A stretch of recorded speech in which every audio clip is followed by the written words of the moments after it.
ಸಾಮಾನ್ಯವಾಗಿ ರೈತರ ಟಿಸಿಗಳು ಸುಟ್ಟರೆ ಹೊಸ ಟಿಸಿ ಪಡೆಯಲು 15ರಿಂದ 20 ದಿನಗಳು ಬೇಕಾಗುತ್ತದೆ. ಆದರೆ ಇಲ್ಲೊಬ್ಬ ಲೈನ್ ಮ್ಯಾನ್ ತನ್ನ ವ್ಯಾಪ್ತಿಗೆ ಒಳಪಡುವ ಗ್ರಾಮಗಳ ರೈತರಿಂದ ಹಣ ಪಡೆದು ಒಂದೇ ದಿನದಲ್ಲಿ ಟಿಸಿಗಳನ್ನು ಕೂರಿಸುವ ಕೆಲಸ ಮಾಡುತ್ತಿದ್ದಾನೆ. ಹಾಗಿದ್ರೆ ಯಾರು ಆ ಲೈನ್ ಮ್ಯಾನ್ ಅಂತೀರಾ? ಇಲ್ಲಿದೆ ನೋಡಿ. ರೈತರಿಂದ ಹಣ ಪಡೆದು ಒಂದೇ ದಿನದಲ್ಲಿ ಟಿಸಿ ಕೂರಿಸುತ್ತಿರುವ ಲೈನ್ ಮ್ಯಾನ್ ರುದ್ರಗೌಡ ಕಕ್ಕಳಮೇಲಿಯಿಂದ ಟ್ರಾನ್ಸ್ಫಾರ್ಮರ್ ಅಳವಡಿಕೆ. ಹಣ ಕೊಟ್ಟರೆ ಸಾಕು, ಒಂದೇ ದಿನದಲ್ಲಿ ಟಿಸಿಗಳು ರೈತರ ಜಮೀನಿಗೆ.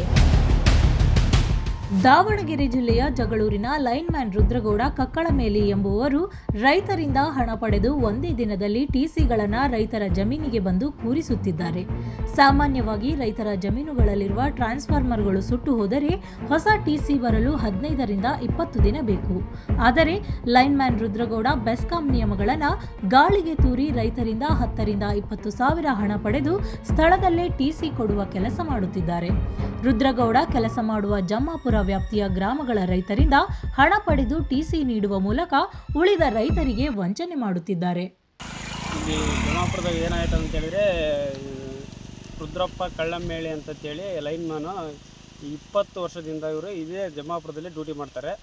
ಇವ್ರು ಯಾರಾದರೂ ಸರ್ಕಾರದಿಂದ ಇವ್ರನ್ನ ಟ್ರಾನ್ಸ್ಫರ್ ಮಾಡಿದರೆ, ರಾಜಕಾರಣಿಗಳಿಂದ BJP ಆಗಲಿ ಕಾಂಗ್ರೆಸ್ ಆಗಿರಲಿ ಯಾರಾಗಲಿ MLA ಆಗಿರಲಿ ರೈತರಿಗೆ ಇದು ಮಾಡ್ಕೊಂಡು ಇವನು ರಿಟರ್ನ್ ಇಲ್ಲಿಗೆ ಬಂದು ಏನು ರೈತರು ಐ ಪಿ ಸುಟ್ಟಿರ್ತಾವಲ್ಲ ಟಿಸಿಗಳು, ಆ ಟಿಸಿ 10,000 ರೂಪಾಯಿ ಲಂಚ ತಗೊಂಡು ಅವರಿಗೆ ಇದು ಮಾಡ್ತಾನೆ. ಆಮೇಲೆ ನಿರಂತರ ಜ್ಯೋತಿ ಏನನ್ನ ಟಿಸಿ ಸುಟ್ಟರೆ 12ರಿಂದ 13 ಟಿಸಿ ಇದಾವೆ ನಮ್ಮ ಜಮಾಪುರದಾಗ. ನಿರಂತರ ಜ್ಯೋತಿಯು ಅವು ಸ್ಟ್ರಕ್ಚರ್ ಮೇಲೆ ಒಂದು ಟಿಸಿ ಇಲ್ಲ, ಎಲ್ಲ ಬಂದು ಇಲ್ಲಿ ರೈತರ ಮನೆ ಅಕ್ಕಪಕ್ಕ ಇಟ್ಕೊಂಡು ಅವ್ರು ಯಾರು ಅವ್ರಿಗೆ ಆತ್ಮೀಯ ಆಗಿರ್ತಾರ ರೈತರು, ಅವ್ರನ್ನ ಮನೆ ಹತ್ರ ಇಟ್ಕೊಂಡು ಅವ್ರಿಗೆ ರೈತರಿಗೆ ಮಾರಿಕೊಂತದ್ದಾನೆ ಅವನು. ಆ ವಿಷಯನ ಏನಾದರೂ ನಾವು AWA ಆಗಲಿ ಇಂಜಿನಿಯರ್ಗಳಿಗಾಗಲಿ ಹೇಳೋಕೆ ಹೋದರೆ ಅವರು ಎಲ್ಲ ಶಾಮಿಯಾಲಾಗಿ ಈಗ ನಾವೇನ ಕೇಳೋಕೆ ಹೋದರೆ ಅವ್ನಿಗೆ ಕರೆದು ನಮಗೆ ಏನೋ ಒಂದು 2-3 ದಿನಕ್ಕೆ ನಿಮ್ಗೆ ಟಿಸಿ ಕೊಡ್ತೇವಪ್ಪ ಅಂತ ಸುಳ್ಳು ಆಶ್ವಾಸನೆ ಕೊಟ್ಟು ಕಳಿಸಿಬಿಡ್ತಾರೆ. ರೈತರ ಟಿಸಿಗಳು ಸುಟ್ಟರೆ ಅಧಿಕಾರಿಗಳು 15ರಿಂದ 20 ದಿನಗಳ ಕಾಲ ರೈತರನ್ನ ಸತಾಯಿಸುತ್ತಾರೆ. ಇಲ್ಲವೇ ಟಿಸಿಗಳು ಇಲ್ಲ ಎಂದು ಸಬೂಬು ಹೇಳುತ್ತಾರೆ. ಆದರೆ ಜಮ್ಮಾಪುರ ಗ್ರಾಮದಲ್ಲಿ ಲೈನ್ ಮ್ಯಾನ್ ರುದ್ರಗೌಡ 370717, 321952 ಹಾಗೂ 341122 ಈ 3 ನಂಬರ್ ಟಿಸಿಗಳನ್ನು ಬಚ್ಚಿಟ್ಟಿದ್ದಾರೆ ಎಂಬ ಆರೋಪ ಕೇಳಿಬಂದಿದೆ. ಈ ಹಿಂದೆ ರುದ್ರಗೌಡ ಮೇಲೆ ಗಂಭೀರ ಆರೋಪ ಕೇಳಿಬಂದಾಗ ಅವರನ್ನ ಬಿಳಿಚೋಡು ವಿಭಾಗಕ್ಕೆ ವರ್ಗಾವಣೆ ಮಾಡಲಾಗಿತ್ತು. ಇದೀಗ ಅದೇ ಲೈನ್ ಮ್ಯಾನ್ ಮೇಲೆ ಆರೋಪ ಕೇಳಿಬಂದಿದ್ದು, ಶಾಸಕ ಬಿ ದೇವೇಂದ್ರಪ್ಪ ಲೈನ್ ಮ್ಯಾನ್ಗೆ ವಾರ್ನಿಂಗ್ ಮಾಡಿದ್ದರು. ಆದರೂ ಪ್ರಭಾವಿಗಳನ್ನ ಬಳಸಿಕೊಂಡು ಮತ್ತೆ ಜಮ್ಮಾಪುರ ಗ್ರಾಮಕ್ಕೆ ವರ್ಗಾವಣೆಯಾಗಿ ಬಂದಿದ್ದಾರೆ.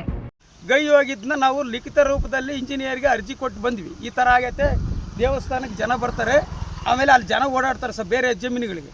ಈ ಕಂಬ ಬಿದ್ದರೆ ತೊಂದರೆ ಆಕತ್ತೆ, ಟಿಸಿ ಪವರ್ ಲೈನ್ ಅಂತಂದು ಹೇಳಿದ್ವಿ. ಈತ ಇಂಜಿನಿಯರ್ ಕಂಬ ಗೈ ಎರಡೂ ಕೊಟ್ಟಿದ್ದಾರೆ, ಅಲ್ಲಿಗೆ ಹಾಕ್ರಿ ಅಂತಂದು.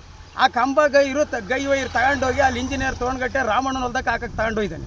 ಅವಾಗ ಕಾಂಟ್ರಾಕ್ಟರ್ದಾರಿಗೆ ಗೊತ್ತಾಗಿ ಅವಾಗ ಆತುವಾಗಿ ಇದು ಇಲ್ಲಿಗೆ ಹಾಕಕ್ಕೆ ಅಲ್ಲಿ ಕೊಟ್ಟಿರೋದು ಇದು ಆಂಜನೇಯನ ದೇವಸ್ಥಾನಕ್ಕಂತ ವಾಪಸ್ ಹಾಕ್ಯಂದು ಹೋಗಿದ್ದಾನೆ. ಇಂಥವೆಲ್ಲ ಮಾಡ್ತಾನೆ ನೋಡ್ರಿ ಅದು. ಮತ್ತು ಇಂಜಿನಿಯರು ಮತ್ತೆ ತಿರುಗೋದ್ಮೇಲೆ ಅದು ಬೇರೆಯವ್ರಿಗೆ ಹೇಳಿ ಬೇರೆ ಲೈನ್ ಮ್ಯಾನ್ ಕಳಿಸಿ ಮತ್ತೆ ಹಾಕ್ಕೊಟ್ರು. ಓಕೆ, ಇಷ್ಟೆಲ್ಲ ಇನ್ನೂ ಬೇಕಾದಷ್ಟು ಹಗರಣಗಳಿವೆ ನೋಡ್ರಿ. ಒಬ್ಬ ಲೈನ್ ಮ್ಯಾನು ಒಂದು ಊರಿನಾಗ 10 ವರ್ಷ ಇರ್ಬೇಕು, 20 ವರ್ಷ ಆಗೈತೆ. ನಾವು ಹೊರಗೆ ಹಾಕಿದಂಗಲ್ಲ, ಮತ್ತೆ ಇನ್ಫ್ಲೂಯೆನ್ಸ್ ಮಾಡಿ ಮತ್ತೆ ಇಲ್ಲಿಗೆ ತಗೊಬಂದಂಗಲ್ಲ. ಏನೈತ್ರಿ ಅವನು ಇಲ್ಲಿ ಸಾಕು, ನಮಗೆ ಬೇಕಿಲ್ಲ. ಇಲ್ಲಿ ಫುಲ್ಲು ಲಂಚ, ಬರೀ ಲಂಚ ಹಗರಣ, ಇನ್ನು ಇಲ್ದಾವೆಲ್ಲ ತೀಟಿಗಳು ಮಾಡ್ತಾನೆ ಊರಾಗೆ. ಸಾಕು, ಬೇರೆ ಊರಿಗೆ ಹೋಗ್ಲಿ ಹೇಳ್ರಿ. ಸರ್ಕಾರಿ ನೌಕರಿ ಎಲ್ಲಾದ್ರೇನು ಜಮ್ಮಾಪುರದಾಗೆ ನೌಕರಿ ಮಾಡ್ಬೇಕಾ? ಇಷ್ಟೊಂದೆಲ್ಲ ಅಕ್ರಮಗಳು ಹೊರಬಂದರೂ ಸಂಬಂಧಪಟ್ಟ ಅಧಿಕಾರಿಗಳು ರುದ್ರಗೌಡ ಅವರ ಮೇಲೆ ಕ್ರಮ ಕೈಗೊಂಡಿಲ್ಲ. ಇನ್ನಾದರೂ ಸಂಬಂಧಪಟ್ಟ ಅಧಿಕಾರಿಗಳು ಲೈನ್ ಮ್ಯಾನ್ ರುದ್ರಗೌಡ ಮೇಲೆ ಸೂಕ್ತ ಕ್ರಮ ಕೈಗೊಳ್ಳಲಿ ಎಂದು ರೈತರು ಮನವಿ ಮಾಡಿದ್ದಾರೆ.